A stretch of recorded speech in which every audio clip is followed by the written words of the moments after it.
I see on this social media platforms that there's a bucket load of people that don't believe in God.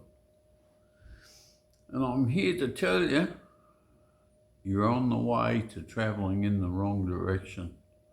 I am a living miracle, and I see miracles constantly to a point that I simply can't remember them all. I might expound on a couple of them today. I had 30 years in organised crime. I was fired on 3 times. Never took a bullet. They're obviously the worst shooters in the world, or I'm the luckiest human in the world. I'm 78. I can still walk briskly. If I'm on the floor, I can get up under my own steam. I don't have to use a chair or leverage to get up. My eyesight is probably running at 19.5 by 19.5. I've always been an avid shooter. I've been in Olympic teams. Even in my present state of health as a diabetic, I could hit a dinner plate at 1,000 metres with a 7.62 sport car, single shot. I mean, at 78, I'm not supposed to be able to do that. I mean, if I had to protect myself, I can still roll on the dirt okay at 78. That wouldn't frighten me. Or protect my wife for that matter. We had that occasion a few months ago and I came out of it quite fine. The opposition didn't, unfortunately. And he was 30 years my younger and certainly a lot stronger, but untalented. But I tell you, it's true. One happened today, which is not unusual for me to see miracles every week or every few days. But probably the most profound was I was a soldier in the Brisbane City Temple Salvation Army, and we got a new officer in the Corps. His name was Major Ralph Johnson, and I came to love him a lot. He was a wonderful man, much better than me. But anyway, I met him twice in a big congregation, in those days probably 700 people. Walking out the door, Ralph would be standing there shaking hands with everyone and people saying, "Great sermon, thank you, Colonel." And that's, I met him twice like that. Nothing more, nothing less. And a colonel in the Salvation Army is a very revered and respected person. I mean, he was highly scholastic, he was highly academically achieved. I think he had about 4 degrees and a couple of masters. But anyway, I met him for 2 weekends, and the following Saturday there's a knock on the door at 7:30 in the morning.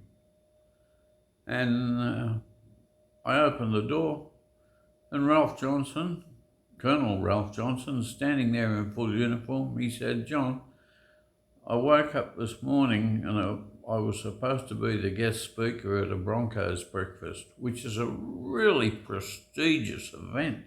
I mean, that's like the top of the heap in American football." And he said, "I didn't go because God said you and Diane were in trouble and I needed to come and see you." And it was true. Diane had been talking about greener pastures and moving on. So Ralph came in, and as a result of Ralph's visit, we stayed together for quite a few more years. And she did eventually leave for greener pastures, but it was after she was diagnosed as schizophrenic, and sadly she wouldn't medicate. So I guess that's what kept us together, was that my influence got her to find out that she had a problem. I mean, I came home one day at lunchtime and she said, "I'm glad you're home early. I've got someone here I'd like you to meet."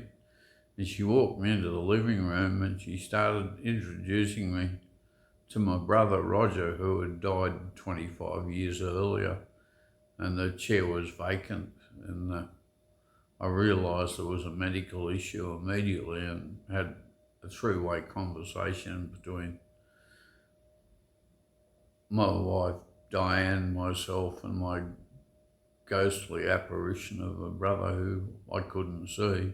And that's when I started talking to doctors and professionals to find out the best way for me to travel to get her the result that she needed. And she never really took it. Anyway, the fact that God spoke to Ralph and told him to come to us and miss a Broncos breakfast, I mean, that's absolutely incredible. Another one, I was a drug and alcohol counsellor with the Army. And I'd been talking to a guy privately at my house who had an alcohol problem. I'm probably 45, I suppose, maybe 42. And he's about 24, early 20s. And he'd been to my house about 3 times and he disappeared for about 6 months. And I'm coming up through Stone's Corner in Brisbane. And the windows are up, air conditioners on, and I prayed. I said, what happened to young Tim? God, I haven't seen him in months. Can you advise me as to how he's going? I'd just love to know his well-being. And I hear a rap on my driver's side window, and here's Tim standing on the dividing curb in the middle of 6 lanes of traffic, smiling at me, wanting me to wind the window down. I wound it down. I said, Tim, how you going? He said, fine, mate. I haven't had a drink since I saw you last. He said, everything's really cool. We made an appointment to meet up for coffee, and I've never seen him since, but a prayer put him at my window. And I've had hundreds and hundreds of similar events. I live in a world of miracles. And today's miracle was I started on the TikTok platform a long time ago. And my first follower was a guy who called himself King. And he has been there every day, the first person to chat to me every day for as long as I've been on TikTok. I mean, he's helpful, he's funny, I find him to be truthful, he's supportive. I don't believe that you can find friends on social media. You think you do, but you don't. They're acquaintances. But King and I started talking more deeply today, and we exchanged our first names, and his name's Chi. And I thought had a feeling he lived in West Africa. Turns out he lives in Thailand, not far from where I live. We're driving distance away from each other. And he's much younger than me. Well, I recognise that from his profile. His birthday virtually falls on the same day as mine. And we have so much in common, it is unbelievable.